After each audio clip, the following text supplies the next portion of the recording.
जय शिवराय, जय जिजाऊ.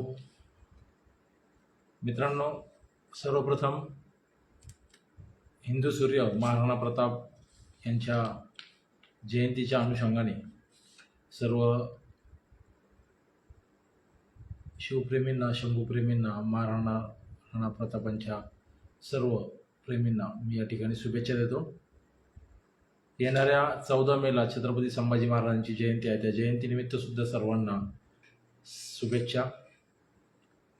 मित्रांनो, आजचं Facebook live करण्याचं कारणच असं आहे की 6 एप्रिल 2026ला सन्माननीय विभागीय आयुक्त जितेंद्र पापळकर, छत्रपती संभाजीनगर यांना निवेदन दिलं होतं आणि त्या निवेदनामध्ये सविस्तर 8 पानाचं निवेदन होतं. त्याच्यामध्ये मराठा समाजाच्या ज्या मागण्या आहेत, मराठा क्रांती मोर्चा, त्याच्यातून मिळालेलं जे काही आत्तापर्यंत शासनाच्या वतीने त्याचे आकडे असतील, मनोज जरांगे पाटील यांचं 1 सप्टेंबरला जे आंदोलनावर लाठीचार्ज झाला, त्याच्यानंतर जो शिंदे समिती स्थापन झाली, त्या शिंदे समितीच्या माध्यमातून मिळालेल्या नोंदी, सगळ्या सोयऱ्यांचा अध्यादेश, SCBC नावाचं आरक्षण आणि 2 सप्टेंबरचा हैदराबाद गॅझेटचा GR, इथपर्यंत आपण येऊन थांबलेलो होतो. आणि आज जवळपास 7 ते 8 महिने झाले आहेत. 2 सप्टेंबरच्या GRच्या अनुषंगाने आपल्या पदरात काय पडलं याच्यावर आरोप प्रत्यारोप होतात, आंदोलकांवर आरोप प्रत्यारोप होतात, कार्यकर्त्यांमध्ये मतभेद होतात. पण एक मात्र आहे की समाजाच्या पदरात काय पडलं हे ज्यावेळेस समाज विचारतो ना, त्यावेळेस गोची होती, त्यावेळेस ते सांगता येत नाही. जितेंद्र पापळकरांना निवेदन दिल्यानंतर त्यांना जे आकडे आम्ही सादर केले, शासकीय आकडे जे होते त्याची माहिती त्यांच्याकडून विचारली, तर त्यावेळेस त्यांची बोबडी वळाली आणि 2-3 दिवसातच 8 किंवा 9 एप्रिलला सन्माननीय मराठा आरक्षण उपसमितीचे अध्यक्ष राधाकृष्ण विखे पाटील यांची छत्रपती संभाजीनगरमध्ये मराठा समन्वयकांच्या वतीनं भेट घेऊन त्यांना तेच निवेदन सादर केलं आणि त्यांना मुख्य मागणी अशी केली की हैदराबाद गॅझेट हे मराठवाड्याच्या धर्तीवर लागू झालेलं आहे, मराठवाड्याच्या विभागापुरतं लागू झालेलं आहे.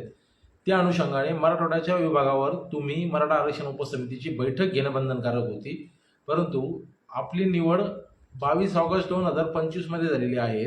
तिथपासून आत्तापर्यंत तुम्ही 13 बैठका मुंबईमध्ये घेतल्यात. एकही बैठक तुम्ही विभागीय आयुक्त छत्रपती संभाजीनगर यांच्या दालनात घेतलेली नाही.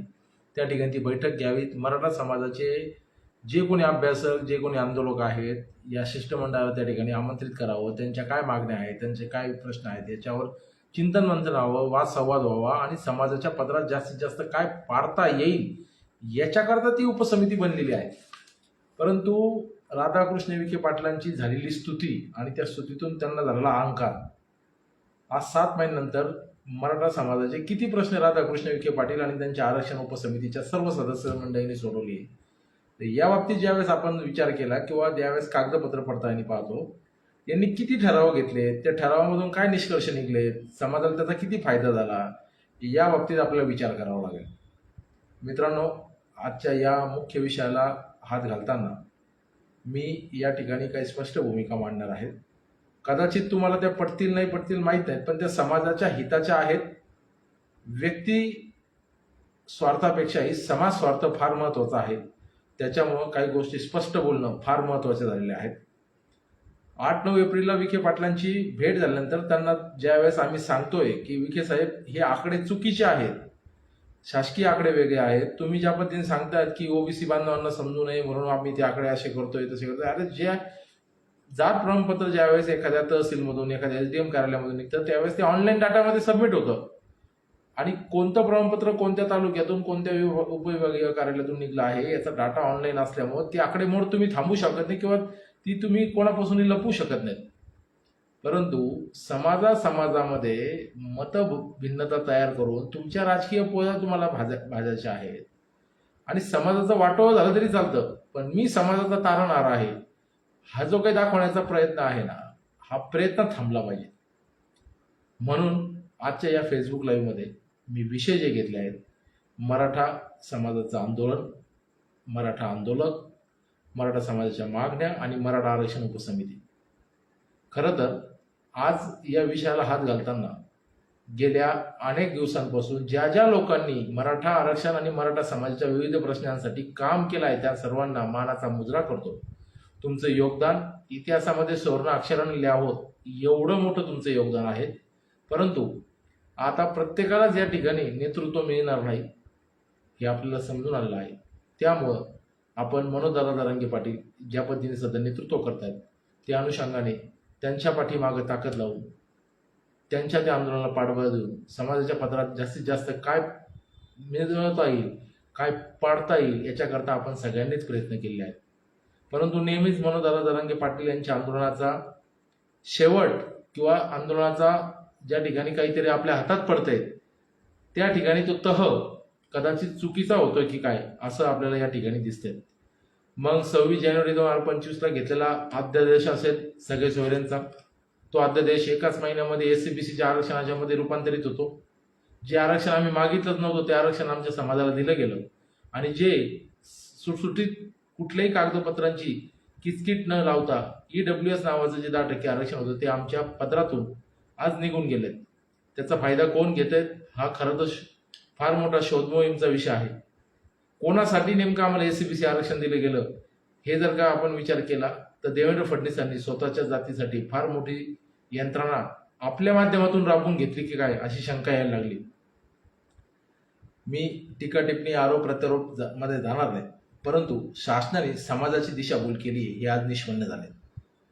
गेल्या 7-8 महिन्यामध्ये मराठा समाजाच्या पदरात किती प्रमाणपत्र पडले याची जर का शासकीय आकडेवारी जर का काढली तर माझं आव्हान आहे मराठवाड्यातल्या सर्व तालुक्यातील मराठा बांधवांना, उद्याच्या उद्या आपण आपल्या तालुक्याच्या तहसीलमध्ये मी जे या फेसबुक लाईव्हच्या नंतर माझ्या स्वतःच्या अकाउंटवर एक माहिती अधिकार टाकणार आहे. तो माहिती अधिकार आपण आपल्या तहसीलदारला आपल्या SDM ला द्या आणि तिथून शासकीय आकडेवारी घ्या आणि 16 मेला येताना मनोजदादा जरांगेंनी जी मीटिंग बोलवली तिथं ते आकडे द्या आणि मनोजदादाला सांगा की दादा 2 सप्टेंबरच्या JR नुसार आमच्या तालुक्यात इतके प्रमाणपत्र निघले आणि 2 सप्टेंबरच्या हैदराबाद गॅझेटच्या अनुषंगाने ती प्रमाणपत्र निघली का हे स्पेसिफिक त्या माहिती अधिकारात उल्लेख केला पाहिजे, त्याची आकडेवारी. कारण की जितेंद्र पापळकरांसोबत ज्यावेळेस मी बोललो, ज्यावेळेस त्यांना निवेदन द्यायला गेलो त्यावेळेस आमचं वाद संवाद झाला आणि त्या संवादातून लक्षात आलं की शासनाच्या वतीने SOP स्थानिक चौकशीचा जो अहवाल आहे तो निश्चितच झालेला नाहीये. हे जे काही 200, 400, 500 प्रमाणपत्र निघले हे आपल्याला सांगितलं जातं, हे प्रमाणपत्र कोणत्या SOPच्या माध्यमातून निघले याच्या बाबतीत शासन खुलासा करत नाही. परंतु ज्यावेळेस आपण संचिका बघतो तर जी SOP कोणीतरी अभ्यासकाच्या वतीनं मीडियाच्या माध्यमातून सोशल मीडियाच्या माध्यमातून सगळ्या महाराष्ट्रात फिरली, तीच SOP त्या गाव समितीने घेऊन त्याचा अहवाल तयार करून संबंधित उपविभाग अधिकारी कार्यालय किंवा तहसीलदारांना तो अहवाल दिला आणि त्या अनुषंगाने ते काय 200, 300, 400 प्रमाणपत्र मिळालेत आपण जे सांगतोय. पण ज्याच्या नोंदी आहे, ज्याची वंशवळ जुळती अशांनाच ते प्रमाणपत्र मिळालेत हे मात्र आपण सांगताना त्या ठिकाणी चुकत आहोत. खरं तर एका आडनावाची एका गावातील एका कुळातील रक्ताच्या प्रवाहातल्या नातेवाईकांना प्रमाणपत्र देणे हे शासकीय 2001, 2013, 2017, 2023 आणि काल परवाचा 24 पर्यंत दुरुस्तीचा झालेला जो कायदा आहे या अनुषंगाने ते प्रमाणपत्र त्या नातेवाईक या व्याख्याच्या अनुषंगाने दिलं जातं. पण हैदराबाद गॅझेट जर का या मराठवाड्यामध्ये लागू झालं असतं तर समान आडनावाची परंतु ते मराठवाड्यात कुठेही स्थलांतरित झालेले असतील तर अशा लोकांना आजचे मराठा म्हणून पण पूर्वीचे कुणबी संबोधून त्यांना एका ओळीच्या JR नुसार आरक्षणाचे प्रमाणपत्र वाटप झाले असते. परंतु तसं होताना दिसतंय का? होताना दिसत नाही. ज्याच्या नोंदी आहेत परंतु त्याच्या भावकीची आणि त्याची वंशवाद जुळत नाहीत अशांना सुद्धा प्रमाणपत्र मिळाले. अशी माझ्याकडे 43 फायली छत्रपती संभाजीनगर जिल्ह्यातल्या आलेल्या आहेत की त्यांच्या भावकीतल्या रक्ताच्या नातेवाईकाला जात प्रमाणपत्र मिळालंय, त्यांनी शपथपत्र दिले, पण त्याची आणि त्यांची वंशवळ जुळवता शासकीय महसूल पुरावे कमी पडतायत. त्यामुळे त्यांना प्रमाणपत्र मिळत नाही आणि ग्राम समिती अहवाल देते की यांचं आणि प्रमाणपत्राचं शपथपत्र दिलेल्या व्यक्तीचं रक्ताचा नातेसंबंध महसुली पुराव्यानुसार सिद्ध होत नसल्यामुळे यांना प्रमाणपत्र देण्यास अयोग्य आहे अशा पद्धतीचे अहवाल त्यांनी दिलेत. आणि आपण काय सांगतोय की एका कुळातल्या एका आडनावाची कुठडचाही असू द्या, तुम्ही शपथपत्र द्या, फायली तरी करा, मग बघू अर्ज तर करा. असे अर्ज करून ते नाकारले. ॲपीलमध्ये गेलोय आम्ही त्याच्यासाठी, SDM कडे ॲपील चालू आहेत, पण ज्या ठिकाणी महसुली पुरावे जुळत नाहीत त्या ठिकाणी ते प्रमाणपत्र मिळत नाहीत. काही ठिकाणी असे प्रमाणपत्र निघल्याची माहिती सोशल मीडियाच्या माध्यमातून येते, त्यावर आरोप प्रत्यारोप होतात आणि खरं जर का ते बघायला गेलो तर त्या ठिकाणी त्यांच्या कुठेतरी महसुलीमध्ये नोंदीमध्ये रक्ताच्या नातेवाईकामध्ये वंशवाद जुळत असल्यामुळे ते प्रमाणपत्र दिले. परंतु सांगताना आंदोलकांचे कार्यकर्ते, तुम्ही आम्ही सर्व समन्वयक काहीतरी वेगळीच माहिती सोशल मीडियाच्या माध्यमातून देतो आणि त्यातून समाज संभ्रमित होतो. इथं व्यक्तिनिष्ठ राहण्यापेक्षा समाजाशी एकनिष्ठ राहणं फार महत्वाचं आहे. व्यक्ती तेवढ्या प्रवृत्ती आपल्याकडे आहेत, परंतु इथं व्यक्तिनिष्ठ न होता समाजनिष्ठ होण्याची वेळ आली आहे. आज समाजाच्या पदरात 3.5 वर्षानंतर सुद्धा आरोप प्रत्यारोपाची जर का खेळी चालली असेल तर समाज कोणत्या मार्गाला चाललाय हे आता आपल्याला बघण्याची वेळ आली आहे. ज्यांची लायकी नाही ते सुद्धा आपल्या मराठा समाजावर आता बोलायला लागलेत. याचं कारण असं झालंय की आपल्यामध्ये एक वाक्यता, एक विचार विनिमयता राहिलेली नाहीयेत.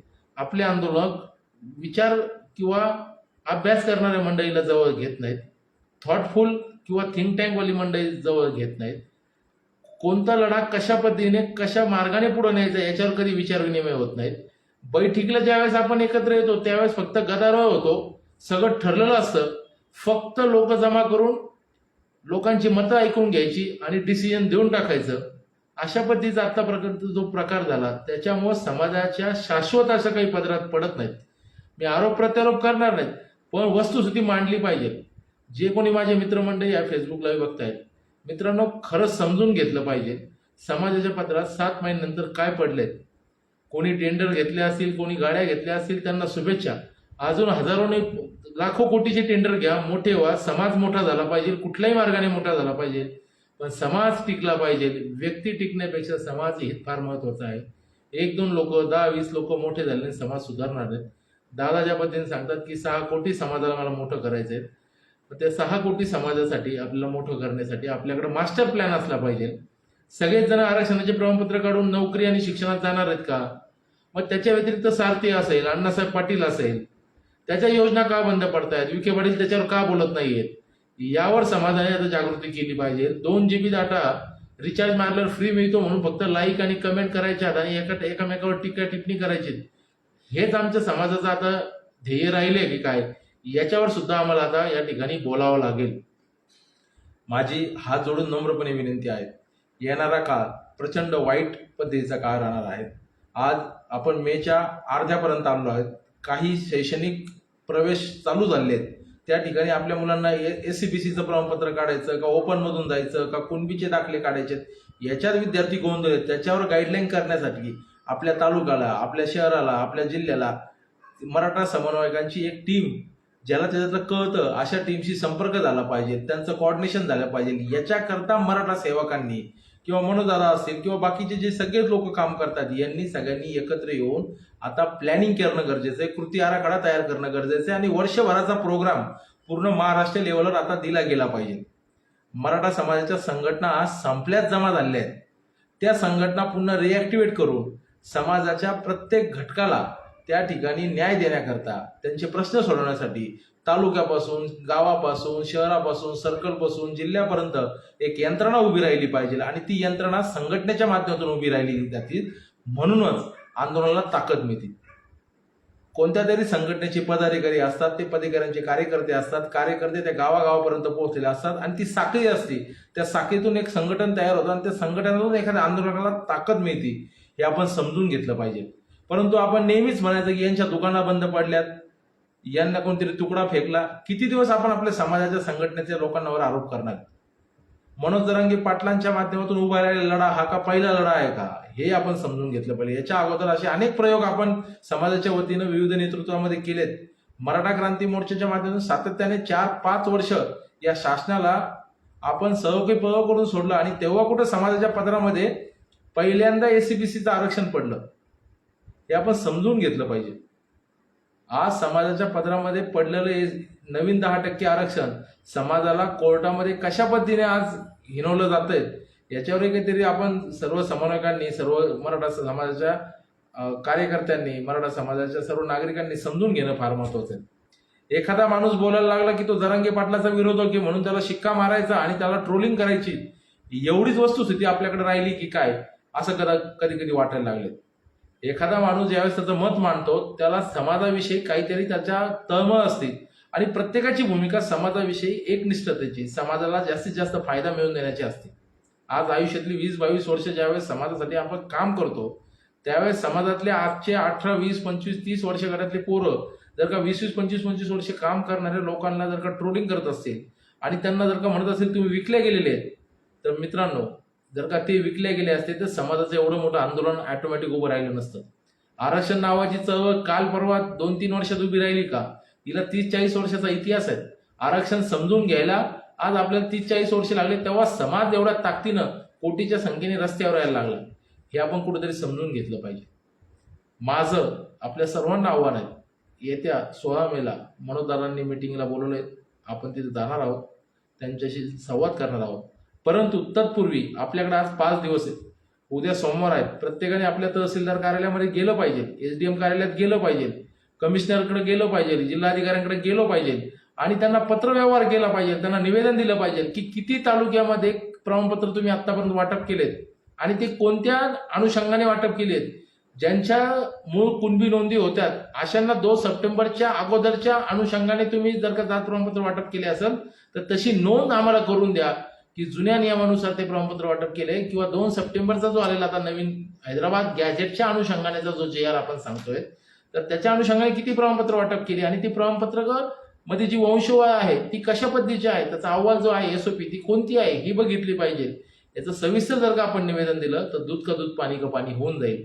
आम्हाला कोणाच्याही नेतृत्वाला किंवा कोणाच्याही कर्तृत्वाला कमी लेखायचं नाहीये, पण समाजाच्या पदरात आज काय पडतंय हे फार महत्वाचं आहे.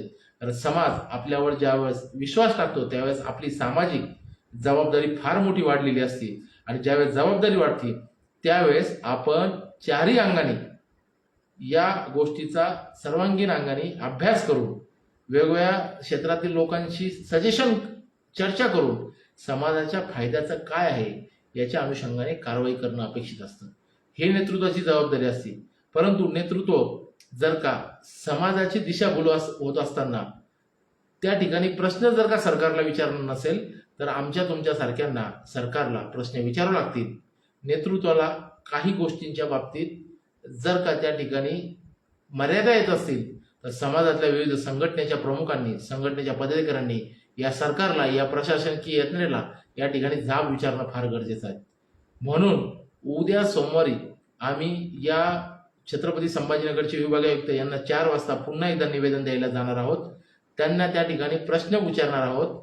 श्रीकांत नावाचे आता विभागीय आयुक्त आहेत. जितेंद्र पापळकरांची बदली यांनी अर्जंटमध्ये का केली मित्रांनो? कारण की त्यांनी जी आकडेमोड सांगितली होती आणि विखे पाटील जी आकडेमोड बाहेर सांगतायत याच्यामध्ये तफावत होती आणि हे देवेंद्र फडणवीसांच्या लक्षात आलं आणि त्यांनी त्यांच्या हक्काचा माणूस, ज्याचा आणि महाराष्ट्राचा कदाचित संबंध नाही, अशा माणसाला त्या ठिकाणी आणून बसवलं. आमची मागणी आहे की अतिरिक्त आयुक्त कमीत कमी त्या ठिकाणी महाराष्ट्रातला असावा आणि तो शिंदे समितीचा सचिव असावा, ज्या अनुषंगाने या मराठवाड्यामधल्या थांबलेलं जे काम आहे शिंदे समितीचं ते मोठ्या प्रमाणात चालू होईल. समाजाच्या पदरामध्ये 2 सप्टेंबरला जे 6-7 मागण्या पडल्या होत्या त्याच्यापैकी किती मागण्या मान्य झाल्या आहेत मित्रांनो? तर गुन्ह्यांच्या जी बाबतीतली गोष्ट आहे, गेल्या 2017 पासून देवेंद्र फडणवीस मुख्यमंत्री होते, नंतर उद्धव ठाकरे होते, नंतर एकनाथ शिंदे होते आणि पुन्हा आता देवेंद्र फडणवीस झालेत. प्रत्येक वेळेस आम्हाला आश्वासन दिलं गेलं की तुमच्यावरची गुन्हे आम्ही मागं घेत आहोत, पण एकही गुन्हा या महाराष्ट्रात मागं झालेला नाहीत. साधे रास्ता रोकोचे सुद्धा गुन्हे त्यांनी मागं घेतलेले नाहीत. आजही कोर्टात आम्हाला तारखा करावं लागतात.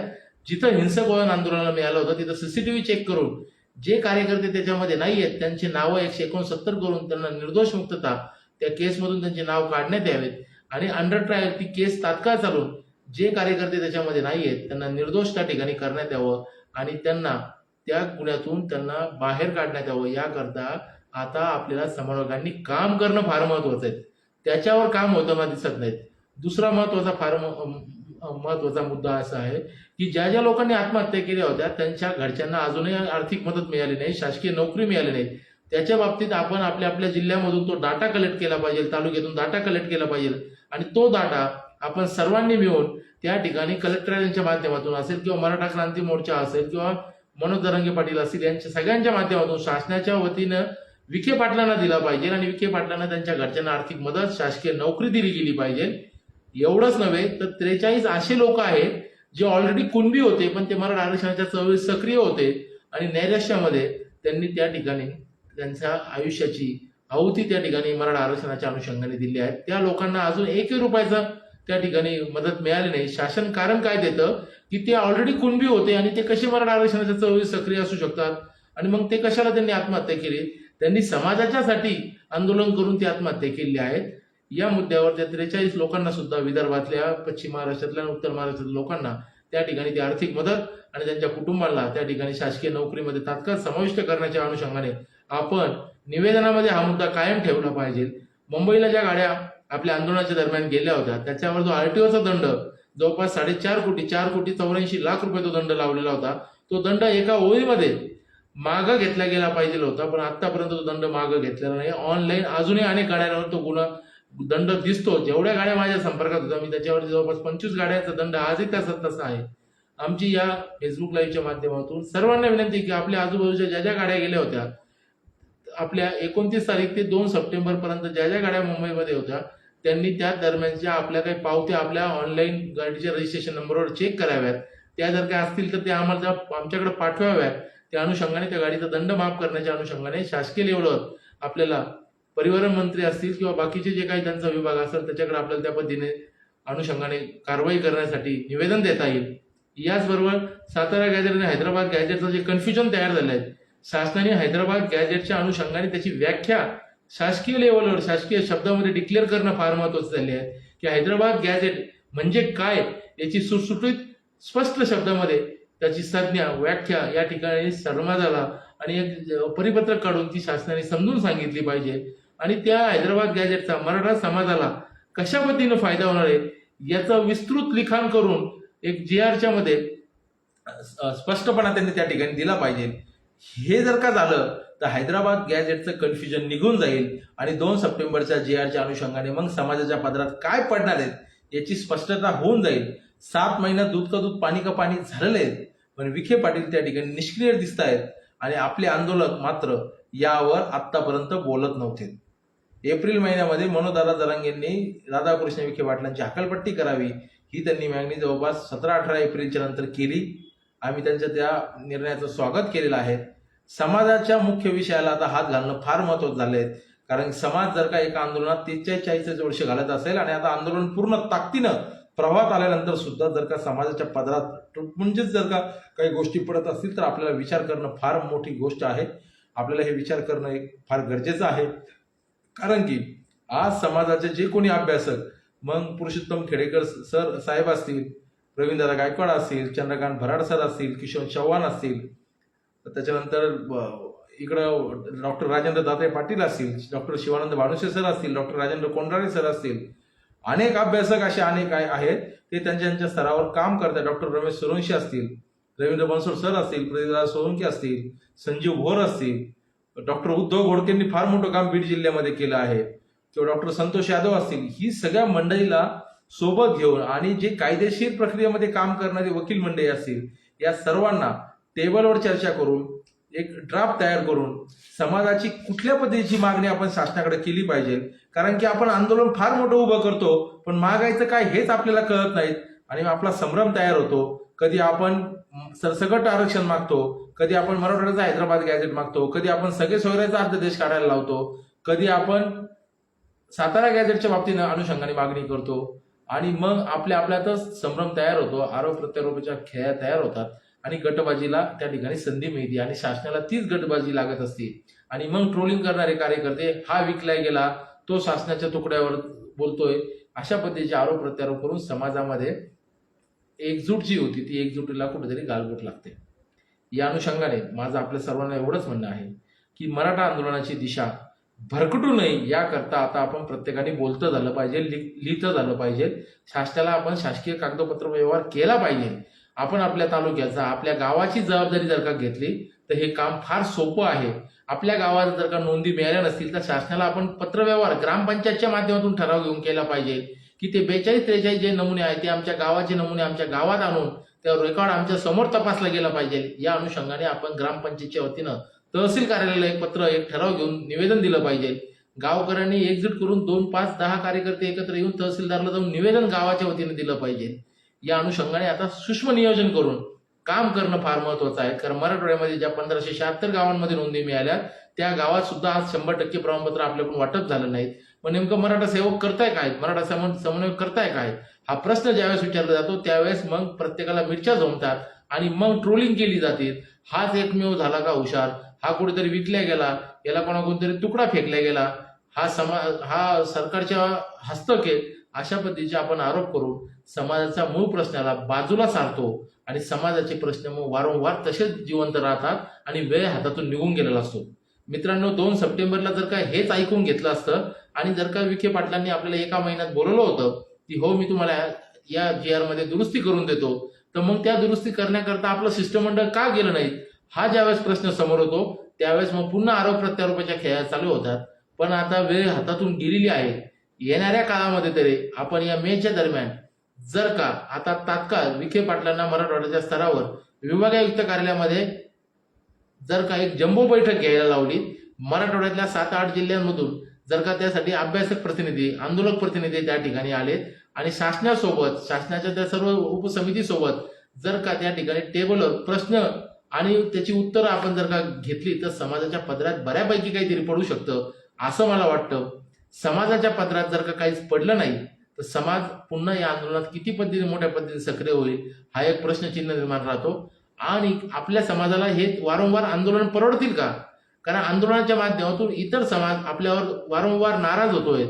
त्या समाजाला वाटतं की यांना भरपूर काही माहिती आहेत आणि आपल्या पदरात तर काहीच आलं नाहीत. मराठा आणि ओबीसी वादाला शासन खतपाणी घालतंय आणि आपण आंदोलन चालू केलं तर ओबीसीचे मोरके आपल्या आंदोलनावर टीका टिप्पणी करतात आणि मराठा आणि ओबीसी समाजाचे ज्या कार्यकर्त्यांना जास्त समज नाही ते एकमेकावर चिखलफेक करतात सोशल मीडियाच्या माध्यमातून आणि गावागावामध्ये वाद लागतात. हे जर का होऊ द्यायचं असेल तर आपल्या सर्व अभ्यासकांनी, आपल्या विचारवंतांनी, आपल्या कायदेशीर मंडळींनी, मनोज जरांगे पाटील असतील किंवा सर्वात छावा, संभाजी ब्रिगेड, मराठा फायद्याचं काय आहे यासाठी काम करणं फार महत्त्वाचं आहे. मित्रांनो, मराठा समाजाच्या या आंदोलनाला आता करो या मरो या धर्तीवर आपल्याला काम करणं फार महत्त्वाचं आहे. कारण समाजाच्या पदरात जर का काही पडलं नाही तर समाज आणि येणारी पिढी आम्हाला माफ करणार आहेत. ज्या नोंदी मनोज जरांगे पाटलांच्या आंदोलनानंतर या महाराष्ट्रामध्ये नव्याने सापडलेल्या आहेत त्या नोंदीचा आकडा फार करायला तयार नाहीत. अनेक विषय बोलण्यासारखे आहेत, पण मी या ठिकाणी फक्त जाता एकच गोष्ट सांगेल. आज छत्रपती शिवाजी महाराज किंवा सर्व महापुरुषांची बदनामी करणारे टोळके या महाराष्ट्रामध्ये बाहेरच्या राज्यातून आणून या ठिकाणच्या महापुरुषांची जाणीवपूर्वक बदनामी करून महाराष्ट्राच्या स्वाभिमानाला हात घालण्याचा प्रयत्न होतोय. त्यासाठी आपण निवेदन देऊन किंवा गुन्हे नोंद करून जमणार नाहीत. यांच्या क्रियेला प्रतिक्रिया देण्यापेक्षा आता आपण क्रियावादी होणं फार महत्वाचं आहे. यांनी आमच्या अस्मितेला हात घातला तर यांना आता यांची थोबाडं फोडणं फार गरजेचं आहे. कायदा आणि सुव्यवस्थेचा प्रश्न जर का निर्माण होत असेल तर गृहमंत्री त्या स्टेजवर असताना सुद्धा गृहमंत्री त्यांच्या त्या वक्तव्याचा निश्चित सुद्धा करत नाहीत. याचा अर्थ शासनाच्या वतीनं ही लोक आणली जातात आणि ते आपल्याला चेकआउट करतायत की समाज किती जागृत आहे, समाज कोणत्या विषयावर किती लक्ष देतोय. पण नवीन विषय क्रिएट करून आमच्या मूळ गाभ्यांचा विषयाकडून आम्हाला डायव्हर्ट केलं की जातं की काय अशी शंका यायला लागली आहे. त्याच्यामुळे कोरटकर असतील, सोलापूरकर असतील किंवा तो शरद पोक्षे असेल किंवा तो आनंद स्वरूप असेल, गोविंदगिरी असेल, किशोर व्यास असेल किंवा तो बागेश्वर धाम असेल, यासारखी बोलके लोक येऊन त्या ठिकाणी छत्रपती शिवरायांच्या बाबतीत किंवा इतर महापुरुषांच्या बाबतीत अपमानजनक वक्तव्य करतील आणि आपल्या मूळ विषयापासून आपल्याला डायव्हर्ट करण्याचा प्रयत्न करतील. त्यांनी केलेला अवमान त्या ठिकाणी त्याचं प्रत्युत्तर देण्याकरता आता मराठ्यांची आपल्याला त्या ठिकाणी टास्क फोर्स तयार करणं फार महत्वाचे आहे. कायदेशीर प्रक्रिया त्या बाबतीत जी असेल त्याच्याकरता वकील मंडळीने त्या अनुषंगाने एक वर्कआउट करणं फार गरजेचं आहे.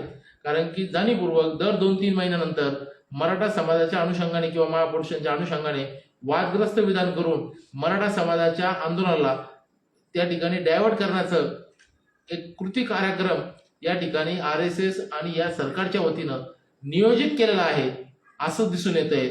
आम्हाला या ठिकाणी आमच्या समाजाच्या मूळ प्रश्नांपासून दिशाभूल करून जातीमध्ये वाद लावून सरकारला त्याची राजकीय पोळी भाजायची आहेत. निवडणुका जरी संपल्या असतील तर येणाऱ्या 2-3 महिन्यामध्ये स्थानिक स्वराज्य संस्थेच्या पुन्हा निवडणुका बाकीच्या जिल्ह्यांमध्ये लागणार आहेत. त्याच्यामुळे आता ही वेळ आपल्याला अशी आहे की या शासनाला आपण आता करो या मरो या धर्तीवर सर्वच बाजूने मग अभ्यासिकरित्या असेल, कायदेशीररित्या असेल, रस्त्यावरच्या लढाई सहित असेल आणि ज्या पद्धतीने लोकशाहीच्या माध्यमातून आपण उपोषणाच्या माध्यमातून ते काम करतोय किंवा आंदोलन करतोय या सर्वच बाबतीच्या अनुषंगाने असेल शासनाला आता धारेवर धरणं फार महत्वाचं झालंय. नाही येणाऱ्या काळात शासन पुन्हा एकदा नवीन काहीतरी दिशाभूल करून समाजाचे 7-8 महिने वाया घालल आणि येणाऱ्या शेवटच्या 2 वर्षामध्ये निवडणुकीच्या अनुषंगाने पुन्हा समाजाच्या पदरात नवीन काहीतरी फेकल्या जाईल आणि समाज त्याच्यावर दिशाभूल होईल आणि आरोप प्रत्यारोपच्या खेळी चालू राहतील आणि मग त्यामध्ये समाजाचं विघटन होईल. दुसरा महत्वाचा मुद्दा असा आहे की सारथी संस्थेला आता 1250 कोटीची गरज असताना, जवळपास 1300-1400 कोटीची गरज असताना त्या ठिकाणी 750 कोटी रुपयेच अण्णासाहेब पाटील महामंडळ आणि सारथीच्या मिळून मंजूर झाले आहेत.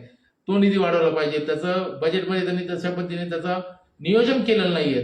त्याच्याकरता पुरवणी बजेट सादर करून विशेष अधिवेशन घेऊन सारथी आणि अण्णासाहेब पाटलाच्या ज्या योजना बंद पडत चालल्या आहेत त्याला विशेष तरतूद करून मराठा समाजाच्या या युवकांना त्या ठिकाणी नवीन रोजगार करण्याकरता, नवीन कोर्सेस करण्याकरता सारथी आणि अण्णासाहेबला निधी देणं फार महत्वाचं आहे.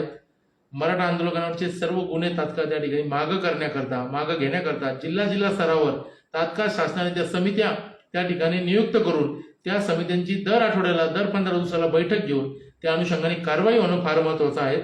म्हणजे ते 13-14 हजार कार्यकर्त्यांवर जे गुन्हे पडलेले आहेत ते गुन्हे संपुष्टात येतील.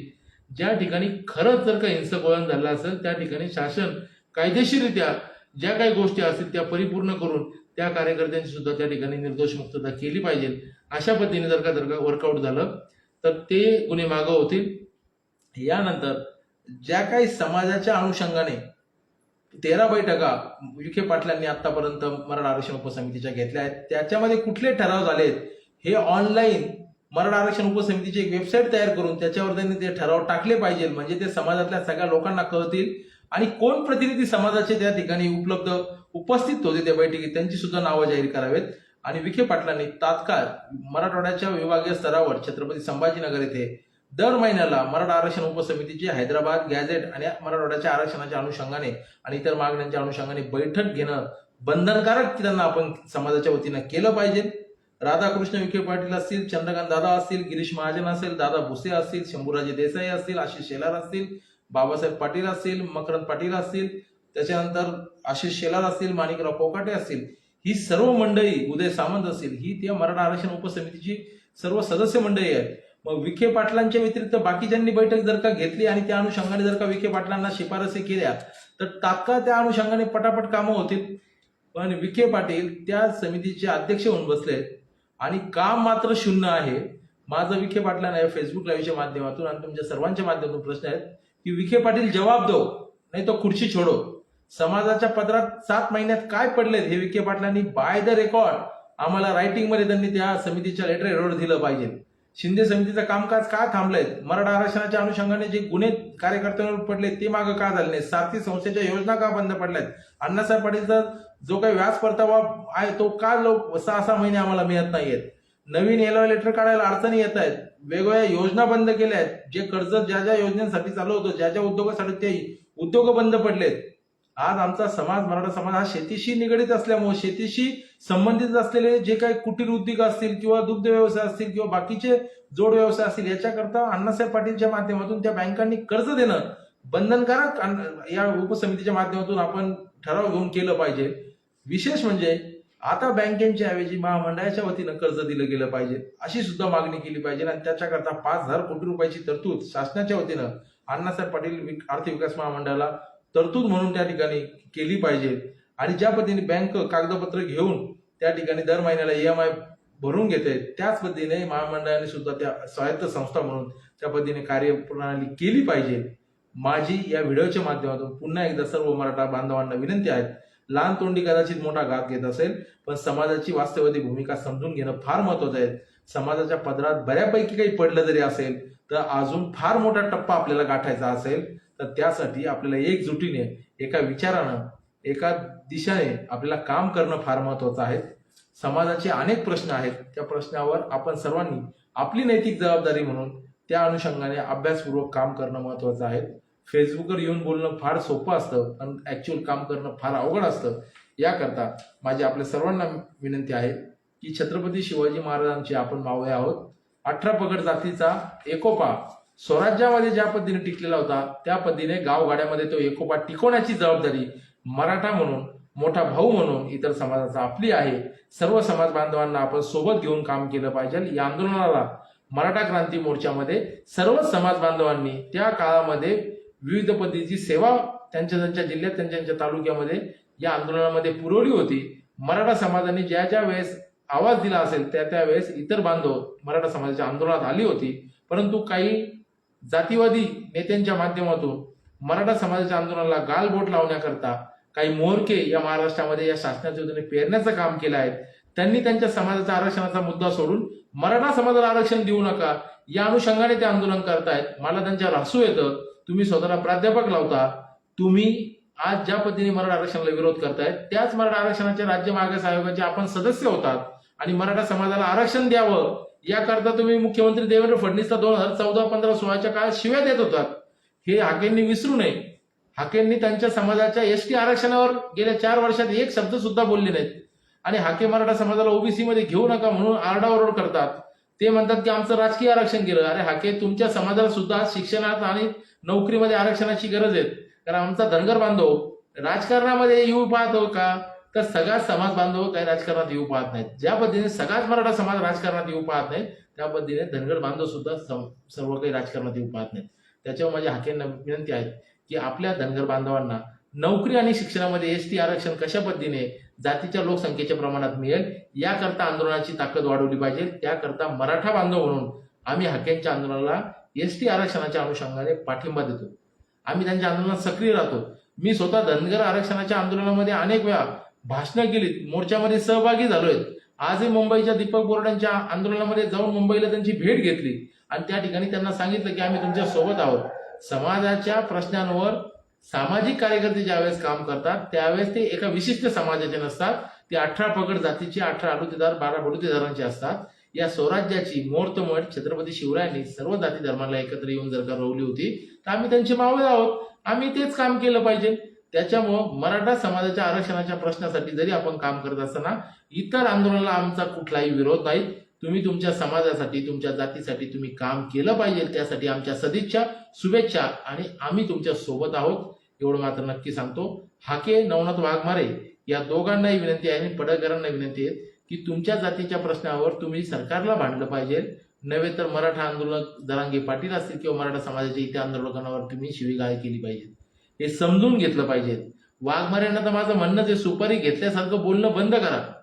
हाकेंनी आता त्यांची थोडीफार भाषा बदलली बारामतीच्या निवडणुकीतून माघार घेतल्यानंतर, पण पडळकर असतील किंवा वाघमारे असतील यांनी यांच्या भाषेत सुधारणा केली पाहिजे. आणि पुण्याचे ते ऍडव्होकेट मंगेश ससाण्यांना माझी विनंती आहे, मंगेश ससाणे साहेब, आपण वकील आहात. आपण ज्यावेळेस सनद घेतात त्यावेळेस आपण शपथ घेतात, मी माझ्या 18 पगड जातीच्या 12 बलुतेदार सर्व भारतीय नागरिकांना न्याय देण्याचा प्रयत्न करेल. आणि जर का एखाद्या समाजाच्या पदरात जर का काही पडत असेल तर त्या ठिकाणी तुम्ही विरोध कशाला करतायत. मराठा आरक्षणाच्या अनुषंगाने ज्या वेळेस काही निर्णय येतात त्याच्या विरोधात तुम्ही कोर्टात जातात आणि तुमची अक्कल त्या ठिकाणी तुम्ही कामाला लावतात आणि आमच्या समाजाच्या पदरात लेकरा बायांच्या काहीतरी पडणार असतात ते तुम्ही नष्ट करण्याचं काम करतात. पण यावेळेस तुमच्या तोंडाला पानं पुसली गेली आहेत हे लक्षात ठेवा. तुम्हाला ज्या कामासाठी आणलं होतं ते काम शासनाचं त्या ठिकाणी साध्य झालेलं आहे. त्याच्यामुळं तुम्ही आता किती कोर्टात चक्रा मारल्या तर समाजाला आता कळून चुकलंय की तुमची कुवत काय. तुम्ही टीव्ही चॅनल देऊन मराठा समाजाच्या इतर समन्वयकांना ज्या पद्धतीने कायदेशीररित्या अडचणीत आणण्याचा प्रयत्न करतात, तुमचे कायद्याचे, सुप्रीम कोर्टाचे, उच्च न्यायालयाचे कोर्टातले जजमेंट सांगतात आणि तुमचा फार मोठा अभ्यास आहे अशा पद्धतीचा जो दृष्टिकोन सांगतात, तुमच्या तोंडावर नाकावर टिच्चू या महाराष्ट्रामध्ये, या मराठवाड्यामध्ये ज्यांच्या ओरिजिनल कुणबी नोंदी होत्या त्यांचे 3 लाख प्रमाणपत्र मराठा समाजाच्या मूळ कुणबी बांधवांनी काढलेली आहेत. कुठेही बोगस प्रमाणपत्र काढलेले नाहीत. जिथं असं कुठं घडलं असेल त्याला आम्ही सुद्धा त्या ठिकाणी विरोध करतो. कारण की ज्याच्या नोंदी असतील त्यांना प्रमाणपत्र मिळणे हा कायदा आहे.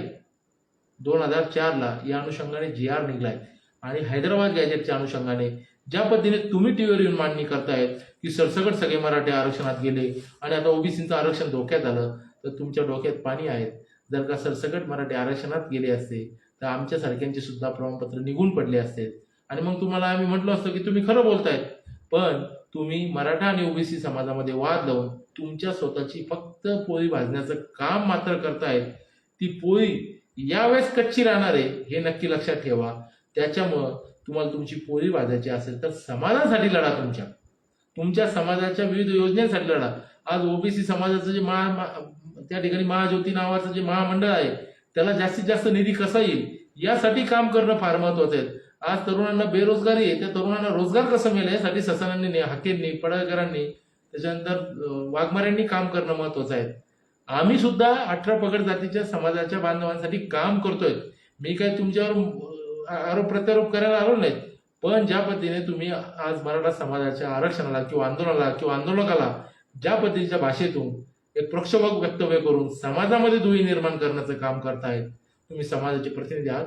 माणसं जोडायला शिका, माणसं तोडायला शिकू नका. या ठिकाणी गावगाड्यामध्ये 18 पगड जातीची लोक एकत्र राहतात. तुमच्या नालायक वक्तव्यांमुळं समाजामध्ये दुही निर्माण होतीये, हे समजून घेतलं पाहिजे. आणि माझी तुम्हाला हात जोडून विनंती आहे, समाज तुम्हाला हुशार माणसं म्हणून समजतो, त्याच्यामुळं हुशार माणसांनी समाजात वाद लावण्यापासून समाजामध्ये एकोपा कसा तयार होईल यासाठी काम करणं फार महत्वाचं आहे. म्हणून माझी सर्व बांधवांना, सर्व जाती धर्मातील बांधवांना विनंती आहे, मराठा आरक्षण असेल, धनगर आरक्षण असेल, मुस्लिम आरक्षण असेल किंवा आता आदिवासी आणि उपवर्गीकरणाचा मुद्दा समोर आणला आहे, हे सरकारचं षडयंत्र आहे. तुम्हाला वेगवेगळ्या विषयामध्ये कामाला लावून द्यायचं, आंदोलन भरकटून टाकायचे, समाजामध्ये जातीवाद तेढ निर्माण करायच्या आणि मूळ प्रश्नांकडून लक्ष विचलित करायचं.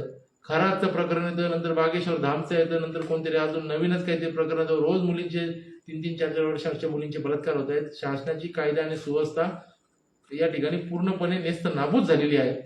पोलिसांचा वचक प्रशासनावर राहिलेला नाही आहे, नागरिकांवर राहिलेला नाही, आरोपींवर राहिलेला नाही आहे आणि त्या पद्धतीचं गृह खातं काम सुद्धा करत नाहीये. या अनुषंगाने आपली सर्वांची आता सामाजिक नैतिक जबाबदारी वाढलेली आहे की या समाजाला योग्य दिशा देण्याकरता, योग्य ट्रॅकवर आणण्याकरता आता आपण आपल्या परिसरामध्ये चांगलं वातावरण कसं निर्माण करू शकतो, आपल्या परिसरातले जे काही सामाजिक प्रश्न असतील, जे काही सामाजिक, शैक्षणिक, नोकरी विषयाचे विषय असतील, याच्यावर आपण नैतिक जबाबदारी स्वीकारून काम करणं फार महत्वाचं आहे असं मला तरी वाटतं. आणि दुसरा महत्वाचा मुद्दा असा आहे की जाता आता एवढंच सांगेल की आता मराठा आरक्षणाच्या आंदोलनाच्या माध्यमातून कोणीही आत्महत्या करू नका. त्याच पद्धतीने धनगर आरक्षणाच्या अनुषंगाने सुद्धा कोणीही आत्महत्या करू नका. शासन प्रत्येक वेळेस शब्द देतं की पुढच्या मिटिंगला करतो, पुढच्या निवडणुकीत करतो, पण तरुणांनो, तुम्ही आत्महत्या केल्यावर तुमचं कुटुंब उद्ध्वस्त होतं. ज्या बांधवांनी तुमच्या आमच्या भविष्याच्यासाठी त्यांच्या प्राणाची आहुती दिली, आज त्यांच्या घरांचे काय वांदे झालेत हे जर आपण जर का ढुंकून बघितलं तर आपल्या वस्तुस्थिती लक्षात येईल की समाज काय असतो, तर समाज आजूबाजूच्याकडे बघत सुद्धा नसतो. त्याच्यामुळे आपलं कुटुंब ही आपली जबाबदारी आहे. त्याच्यामुळं नैराश्यामध्ये आत्महत्या करू नका. आयुष्याला या ठिकाणी वेगवेगळे मार्ग, वेगवेगळे उत्तरं सापडत असतात. प्रश्न जरी अनेक असतील तर उत्तरे अनेक मिळतात. समाजात खूप चांगली मंडळी आहेत, ती तुम्हाला योग्य गाईडलाईन करू शकतील. त्यांच्या संपर्कात जा, त्यांच्या सानिध्यात जा, मन मोकळं करायला शिका, नैराश्यात राहू नका. समाजाला आज जरी काही मिळालं नसेल तर येणाऱ्या काळात बऱ्यापैकी आपण काहीतरी समाजाच्या पदरात पाडू. जे आतापर्यंत मिळालं असेल त्याला यश समजून शुभेच्छा देऊयात आणि येणाऱ्या काळात समाजाच्या पदरात जास्तीत जास्त काय पाडून घेता येईल याकरता आपण आंदोलन सर्वांगीण बाबतीत विकसित करूया, एवढं बोलतो. या ठिकाणी या व्हिडिओच्या माध्यमातून कोणाचं मन दुखलं असेल तर मी दिलगिरी व्यक्त करतो, पण समाजामध्ये आता जागृती करणं फार महत्वाचं झाले आहे. कारण येणारा काळ प्रचंड वाईट काळ आहे. नोकऱ्या राहिलेल्या नाही आहेत, शिक्षणामध्ये अडथळे निर्माण होत आहेत. या ठिकाणी कायद्याच्या कसोटीवर आपले जे आरक्षण आहेत त्याच्यावर आता प्रत्येक आरक्षणाला कायद्याच्या कसोटीवर अडचणी आणून त्याला स्टे लावला जातो, त्या ठिकाणी ते आरक्षण घालवलं जातं. हे प्रकार चालू आहेत. उद्योग धंदा व्यवसायामध्ये आपल्याला त्या ठिकाणचं वातावरण, त्या पद्धतीचं क्रिएटिव्ह वातावरण मिळत नाही, चांगल्या पद्धतीचं वातावरण सराउंडिंग मिळत नाहीत. उद्योग कोणते करावे याच्याकरता मार्गदर्शन मिळत नाहीयेत. माझी जे काही हुशार लोक असतील, ज्यांना समाजासाठी काही ते तळमळ असेल, त्यांनी आपल्या आजूबाजूच्या लोकांना आता योग्य मार्गदर्शन केलं पाहिजे, योग्य ट्रॅकवर समजून सांगितलं पाहिजे. सोशल मीडियाचा 2 GB डाटा सकारात्मक बाबी पेरण्याकरता वापरल्या पाहिजे. टीका टिप्पणी तर प्रत्येकालाच करता येते, पण चांगलं पेरण्याची सुरुवात आपण आपल्या माध्यमातून केली, आपल्या सभोवताच्या परिसरात केली, तर येणाऱ्या काळामध्ये नक्कीच समाज म्हणून सर्वजण सर्वांगीण बाबतीत सक्षम होऊ, शाश्वत गोष्टी समाजाच्या पदरात पडतील. मग समाज म्हणजे काय, कुटुंब व्यवस्था म्हणजे काय हे समजून घेतलं पाहिजे. समाज म्हणजे कुठली जात पंथ वगैरे नाही. जे कोणी आम्ही माणसं आहोत, 18 पगड जातीचे, 12 बलुतेदार, 18 बलुतेदार, ही सर्व जाती समूहाची माणसं, ह्या समाजाची माणसं सुखानं नांदली पाहिजे. स्वराज्यामध्ये ज्या पद्धतीने सर्व लोक नांदत होती त्या पद्धतीने नांदली पाहिजे. एकामेकाच्या सुख दुःखात धावून गेली पाहिजे. तर आम्ही माणसं म्हणून जगायला कुठंतरी त्या ठिकाणी अर्थवान आहोत. अर्थपूर्ण आहोत असं मला म्हणावं वाटतं. त्यामुळं आपण सर्वांना एकच विनंती आहे की माणसं म्हणून एकामेकाकडे बघा, वाद प्रतिवाद होत राहतील, संवाद मात्र तुटू देऊ नका. कारण संवाद तुटला तर माणसं तुटतील आणि माणसं तुटले तर अडचणीच्या काळात आपल्यासाठी कोण उभं राहील हे समजून घेतलं पाहिजे. येणाऱ्या काळामध्ये मराठा आंदोलन असेल, धनगर आरक्षण असेल, या सगळ्याच आंदोलनाच्या बाबतीत त्या आंदोलकांनी एकामेकावर आरोप प्रत्यारोप न करता, कारण की तुम्ही एकामेकावर आरोप करतात पण तुम्हाला जर का 10 मैदानाच्या खोलीत दोघांना जर का एकत्र ठेवलं तर तुम्ही एकामेकाला एक शब्दही बोलणार नाहीत. पण तुमचे फॉलोअर्स, तुमच्या समर्थक एकामेकाला खाली पार मारण्यापर्यंत जातात. हा विचार तुम्ही आंदोलकांनी केला पाहिजे. एकाने जरी फुलटॉस दिला तर दुसऱ्याने शांत बसून घेतलं पाहिजे. तो एकदा भुकल, दुसऱ्यांदा भुकल, तिसऱ्यांदा शांत होऊन जाईल. त्यामुळं दोन्हीकडच्या आंदोलकांनी एकामेकावर टीका टिप्पणी करण्यापेक्षा आपल्या आपल्या समाजाचा कशा अंगाने आपण फायदा करून देऊ शकतो, कारण की फायदा सरकारकडून करून घ्यायचा आहे. भांडलं सरकारला पाहिजे. तुम्ही एकामेकाला भांडतात, एकामेकाला आरोप प्रत्यारोप करतात आणि मग ते वनवा गाव लेवलपर्यंत, तांड्यापर्यंत, वस्तीपर्यंत येतो आणि गावामध्ये दुही माजती. ती दुही माजू द्यायची नसेल तर तुम्ही नेतृत्वाने आता सामाजिक नैतिक जबाबदारी स्वीकारणं गरजेचं आहे. तुमच्या तोंडाला कुठेतरी लगाम लावणं गरजेचं आहे. एकामेकावर आरोप करण्यापेक्षा तुम्ही एकामेकाचे नरडे दाबाने एका रूममध्ये बंद राहा. एवढं बोलतो. कदाचित कोणाच्या भावना दुखवल्या असतील तर पुन्हा एकदा या व्हिडिओच्या शेवटी दिलगिरी व्यक्त करतो. समाजाचे अनेक प्रश्न आहेत, अनेक प्रश्नांवर काम करणं फार महत्त्वाचं आहे. येणारा काळ कदाचित समाजाच्या सर्वांगीण विकासासाठी सकारात्मक राहील अशी अपेक्षा व्यक्त करून आपल्या सर्वांना या ठिकाणी सकारात्मक काम करण्याकरता शुभेच्छा देतो आणि आपल्याला पुन्हा एकदा हात जोडून विनंती करतो की समाजाला आपण जे सुशिक्षित सर्जनशील लोक आहोत त्यांनी योग्य गाईडलाईन करणं फार महत्त्वाचं झालं आहे. आभाळ खूप मोठं फाटलंय, पण जेवढं आपल्या पदरात आपल्याकडे सुई आणि दोरा असेल तेवढं शिवण्याचा प्रयत्न करा. ऑटोमॅटिक काही काळानंतर हे आभाळ फाटलेलं शिवलेलं दिसेल आणि त्यावेळेस या क्रांतीच्या लढाईत तुमचा सुद्धा सहभाग होता हे तुम्हाला अभिमानानं कमीत कमी तुमच्या आत्म्याला तरी मान्य करावं लागेल. एवढंच या ठिकाणी सांगतो. पुन्हा एकदा आपण सर्वजण या प्रवाहाच्या परिवर्तनाच्या लढाईमध्ये नक्कीच सहभागी व्हाल एवढे विनंती करतो. थांबतो. जय जिजाऊ, जय शिवराय, जय शंभूराजे.